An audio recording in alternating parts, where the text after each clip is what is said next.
Hey everyone, welcome back to She Burbs Podcast. I am your host, Brooke Wright. Hi everyone, welcome back to She Burbs Podcast. Today's guest is Roxy. Hi Roxy. Hello, hello. Thank you so much for being a guest today. Thank you for having me. So, can you tell our listeners when you wanted to become an author and what inspired you to write? Well, I've probably been writing since I was a kid. Little skits. I started out as being an actor, and so then I graduated to writing plays, and I wrote murder mysteries, interactive murder mysteries that you see in dinner theater.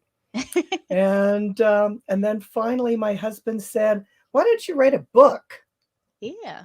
And I Yeah. said, oh, okay, that sounds like a good idea. And he said, why don't you write a romance? And I actually hadn't really read too many romances. So I thought, I better do that first. And so I wrote my first romance, and I was all so proud, and I gave it to my husband to read. He's a university professor. He was a drama professor in a theater department. So he knew a little bit about plot and character and that sort of thing, quite a bit. So I Nice. gave him the book thinking, oh, it's so wonderful. He's going to love it. And he said, well, you need descriptive narrative. This is just dialogue. It just reads like a play. And so then I had to teach myself descriptive narrative. And so that's something I still focus on. I still end up not putting clothes on people. I have to go back and do that. That's that's funny. Hold on. That's really funny. That's cool though. Like, have you do you write full time now, or I do. you Oh, do? when I'm not slacking off. Yeah. Yeah. So what does your family think about it? I know your husband's excited. Like, he loves your books, but the rest of your family, do they like it? Yes, my cousins, who I grew up with, almost like a sister. She's very excited about my books, and and then unfortunately, because I'm an older lady, my family's getting smaller and smaller. But the ones that were still around, they are excited about it too. That's cool. That's cool. So, can you tell our listeners what inspired your book, Hugs, Kisses, and Mistletoe Wishes? So it's an anthology that Mhm. I have done with 7 other authors. Wow. Um, Writers that I have known for years. I don't want to tell you how many years because, well, my hair is quite white, so you have an idea. And so we each wrote a Christmas book, and the idea was it had to have a mistletoe moment because we've got a few historicals in there. There's a romantic suspense. Mine is more a fantasy. So Uh-huh. my book is called The Sprite Before Christmas. And it starts when my heroine is in her home with boxes piled all around her. She is getting ready to move because she is facing a divorce. Oh, wow. And so she's being very reflective, and a Christmas sprite comes to life, a magical creature to take her on a journey to find out what happened and is there hope for her and her soon to be ex husband so that they don't have to get a divorce. Oh. And what inspired me was a couple of years ago, it was Christmas time, and I was thinking I'd like to write another Christmas book because I'd Mhm. already been part of a pretty successful Christmas project called the Frost Family Christmas. And there's 5 books in that series. Oh, And so I wow. thought I'd like to write a standalone book. Mhm. What am I going to write it on? I was watching Christmas movies and thinking, my 2 favorite Christmas movies are A Christmas Carol Yep. and It's a Wonderful Life. And I was thinking, what are the commonalities between those movies that I like them, other than that they're black and white? And so I was thinking, well, I like that there is, supernatural kind of or fantasy Mhm. where in It's a Wonderful Life, of course, it's the angel Clarence who comes to help out the main character. And with Scrooge, of course, he's visited by his friend Jacob Marley, and also the Ghost of Christmas Past and the Yeah. Ghost of the Future. So obviously I like that. And I liked the time travel element, that those spirits are kind of going back in time so that you find out what happened to the character that led them up to this moment. So those are all the things that I incorporated in my novella, The Sprite Before Christmas. Nice. So can you give our listeners a brief summary of it? Yeah, it's pretty much that she is, as I said, the heroine is sitting in her house with boxes all over, and this sprite comes to life. It's a pin that she breaks accidentally while she's moving, and she breaks the leg off of it. But that creates this magical world that she goes into where the sprite actually comes to life and is kind of a wisecracking little sprite and says, we're going to go, because sprites can travel through time. So we're going to go back, and you see how she met her husband, how they fall in love, and then how things don't go so well and what leads to their breakup. Right. And then, of course, the sprite is encouraging her to get back on that horse and get things resolved. So is that's pretty much what happens. Is it the main character that wants to divorce her husband, or is it the husband that wants to divorce the main character? Well, that's something you'll need to find out. I'm gonna have to read this one. I'm getting excited. You're gonna have to read that one, because that's kind of one of those questions that you don't find out until the end. Who has initiated this? Ooh. So how did you develop your characters and traits for the book? Well, I guess I felt like, what would an interesting character be?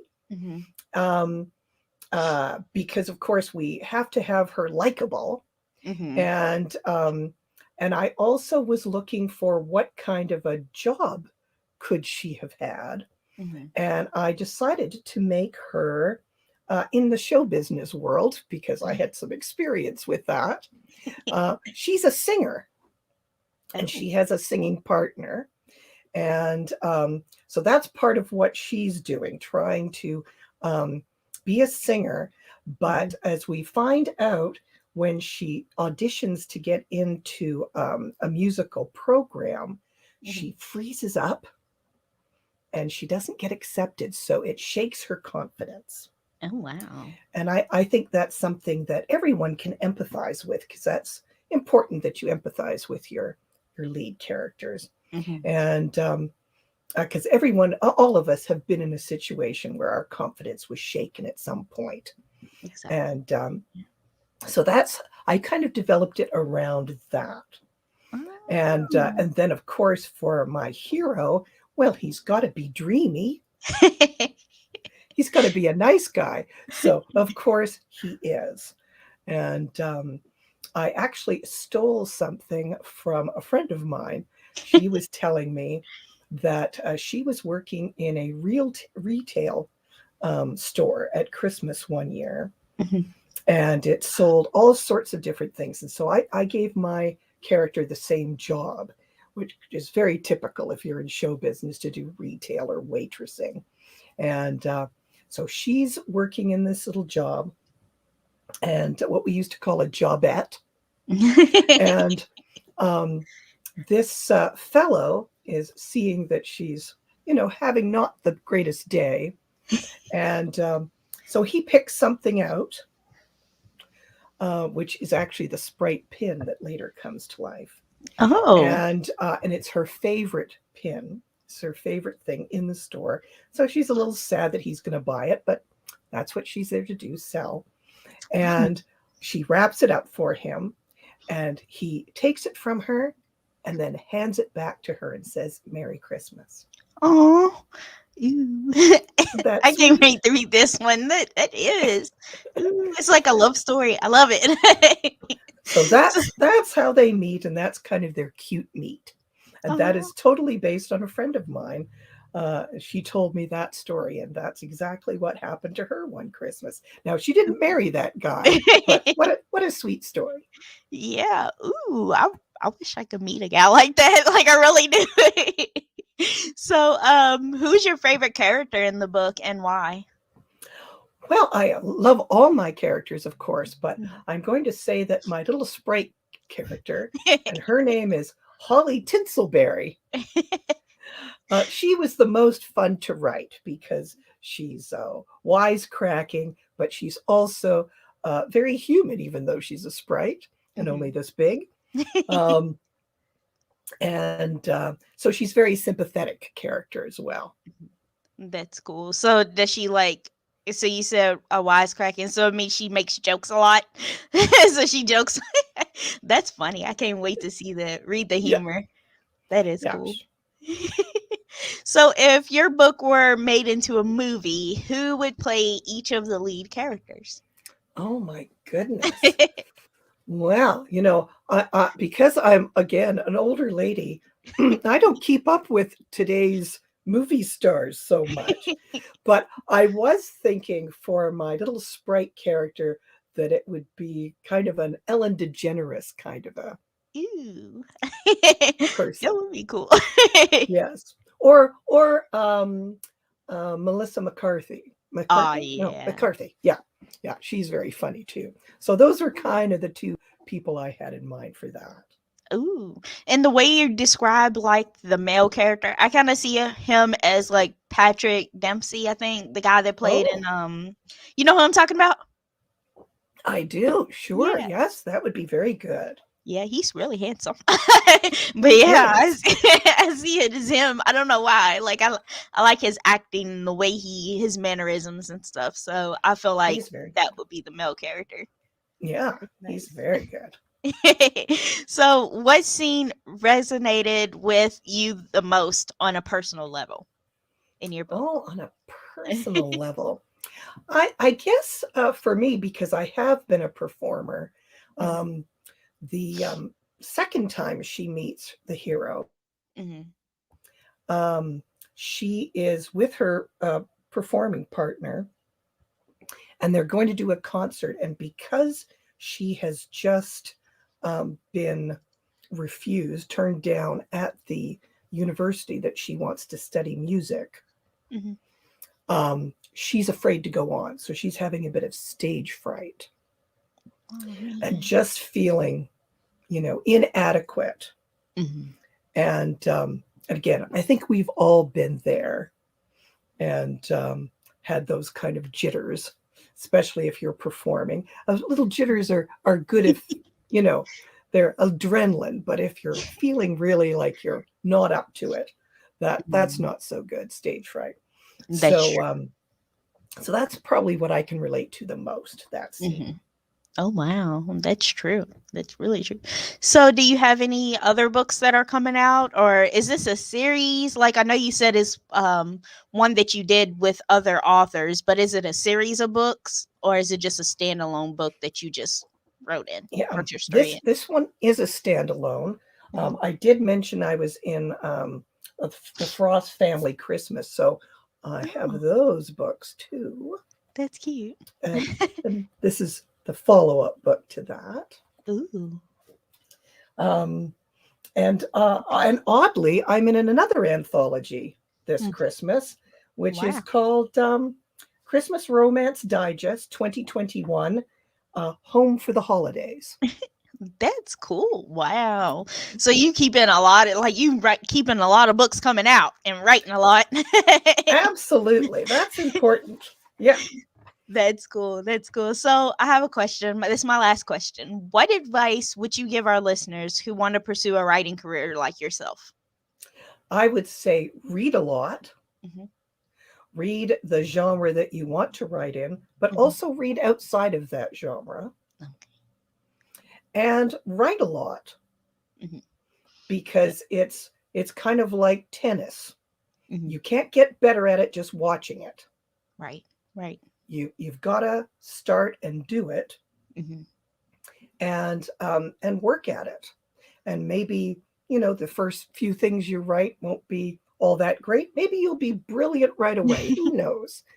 But that's what you've got to do. You've got to read and you've got to write.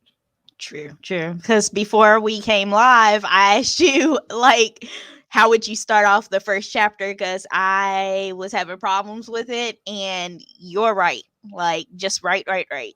And it's so hard to start off the first chapter. I don't know why it's so hard for me, but apparently there's a lot of people that are having problems with the first chapter. And Absolutely. it's tough. It really is. Yeah. And sometimes you can't write that until you know the rest of the book. Exactly. Exactly. So a lot of people will just say, write what you do know Mm-hmm. and then fill in that other stuff later. Because there's a lot of people who want to be writers who have a lot of first chapters. Oh man. And they never get beyond that. So that's another good piece of advice is finish. Mm-hmm. Okay. Write something and finish, Mm-hmm. because finishing again is a different skill set. Mm-hmm. That's And true. it also helps to get a group of people networking, a group Mm-hmm. of people that are also writing, Mm-hmm. who can give you advice and stuff. Uh, Okay. Also, I could also say there are tools, but not rules. So if you Hmm. hear people saying, you have to, Mm-hmm. take that with a grain of salt, because this Okay. is a creative process. Okay. There, Okay. there are books out there that are one sentence, one long, long sentence, no punctuation. Yeah. True. So somebody broke the rules, That's true. but they That's knew the true. rules to begin with. So there's tools, not rules. Best practices, perhaps, but Mm-hmm. you have to write the book that you want to write. That's true. Because a lot of people was criticizing because I have 7 main characters, but it's 7 main characters within a series of 7 books. So it's a lot, and I feel like it'll come together the way I have it planned out. I feel like it'll come together in the last book. Like, that's Right. the reason why I made it 7 main characters, and people's like, that's a lot of main characters to keep up with. And I'm like, well, I already have it set in my mind. Yes, and especially if you're writing a series, you need a lot of characters to develop them. And I don't know if Yeah. you've read J.R. Ward, her Black Dagger Brotherhood. It's vampires. I think there's 6 or 7 vampires that she Wow. has in the first book, but each book is about one of the heroes. Oh, okay. Okay. I'm gonna So, check that book out mm, too. yeah. So you're doing it exactly right. Thank you. I want to thank you so much, Roxy, for coming on my podcast today and chatting with me. Thank you. It's You have a been a great day. pleasure. Oh, you have a great day. You too. Thank you. Bye. Hey, everyone. I want to thank you all so much for listening to my interview with Roxy. If you would like to purchase any of her books, I have linked her website on my website. So if you go to She Blurb's website, you can look for Roxy, and I have her website on there, and you can just go on there and check out all the books she's written, because there's a lot. So I hope you all enjoy this interview. I hope you all have a great day and make great choices. Bye.